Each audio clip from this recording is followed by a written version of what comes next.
ஆதிசங்கரருக்கு எத்தனையோ விதமான பகவதி கோயில்கள் இருந்தால் கூட கலைவாணிக்குன்னு ஒரு கோயில் வேணும் அப்படிங்கிற ஒரு ஏக்கம் ரொம்ப நாளாக இருந்துச்சு. அப்போது அவர் மைசூர் சாமுண்டேஸ்வரி தாயை நோக்கி தவம் செய்தார். அப்படி தவம் செய்யும்போது அம்பாள் ஆதிசங்கரோட தாகத்தை தீர்ப்பதற்காக காட்சி கொடுத்தா. தேவியோட திவ்ய ரூபத்தை பார்த்தோன்னே ஆதிசங்கரருக்கு மகிழ்ச்சி தாங்க முடியல. ரொம்ப ஆனந்த கூத்தாடினார். அப்போது தேவி சொன்னாங்க, நீ என்னையை எங்கே கூட்டிகிட்டு போகணும்னு நினைக்கிறியோ அங்கே நான் வரேன் அப்படின்னு சொல்லவும் அவருக்கு ரொம்ப சந்தோஷமாயிடுச்சு. சரிம்மா நீங்கள் வாங்க, நான் கூட்டிகிட்டு போகிறேன்னு சொல்லும்போது ஒரு நிபந்தனை விதிச்சாங்க. நான் உன் பின்னாலேயே தான் வருவேன், ஆனால் நீ என்னையே திரும்பி பார்க்கக்கூடாது. அப்படி திரும்பி பார்த்தா நான் அந்த இடத்துலையே இருந்துருவேன் அப்படின்னு சொன்னாங்க. எப்போவுமே தேவியோட அருள் நமக்கு கிடைக்கிறதுக்கு முன்னால், தேவியோட அருள் நமக்கு கிடைச்சப்பையும் கூட நிறைய சித்துக்கள் அவங்க எப்பவும் பண்ணிட்டு தானே இருப்பாங்க. அப்படி போய்கிட்டே இருக்கிறப்போ ஆதிசங்கரர் பின்னால் தொடர்ந்து போயிட்டே இருக்காங்க. அப்போது கோல மகரிஷி அப்படின்ற ஒரு முனிவர் தவம் செய்து ஒரு சுயம்புலிங்கத்தை வழிபட்டு வந்த சுயம்புலிங்கத்தை பார்த்து அப்படியே அம்பாள் அந்த இடத்துல நின்றுட்டா.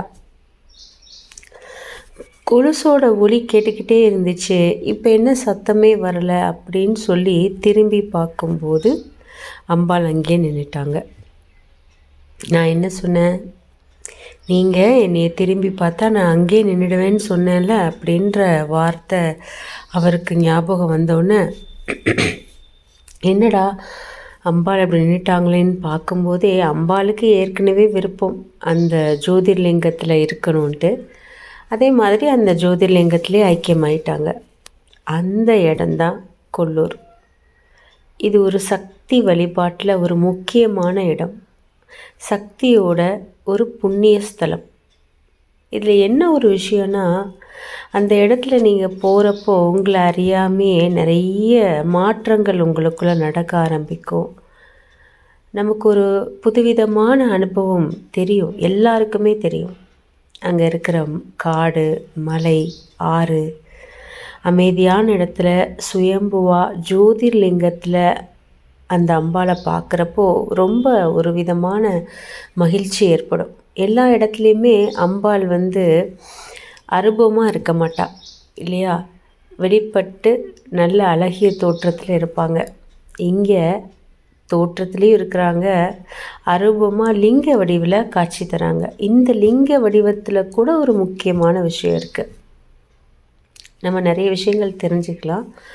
அப்படி ஆதிசங்கரர் கோல மகரிஷி பூஜித்து வந்த தங்க ரேகை இருக்கக்கூடிய சுயம்புலிங்கத்தை பார்த்தோன்னே,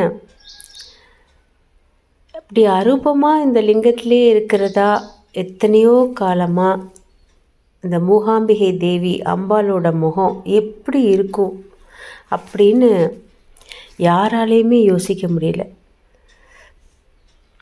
அப்போது இந்த கதைகள் எல்லாம் பக்தியோட அந்த ஊர் மக்கள் எல்லாம் பேசிட்டு வரும்போது, ஆதிசங்கரர் சக்தியை வழிபடுவதற்கு ஒரு சாக்த மார்த்தத்தை மகான் ஆதிசங்கரர் ஏற்படுத்தி வச்சார் இல்லையா. அரூபமாக இருக்கிற அந்த மூகாம்பிகை திருவுருவத்தை எப்படி இருக்கும், எப்படி அந்த திருவுருவம் இருக்குங்கிறத ஆதிசங்கரர் காட்ட போகிறாரு அப்படின்னு எல்லாருக்கும் ஒரே ஆச்சரியமாக இருந்தது. அதை நோக்கி எல்லாரும் பார்த்துட்டே இருந்தாங்க.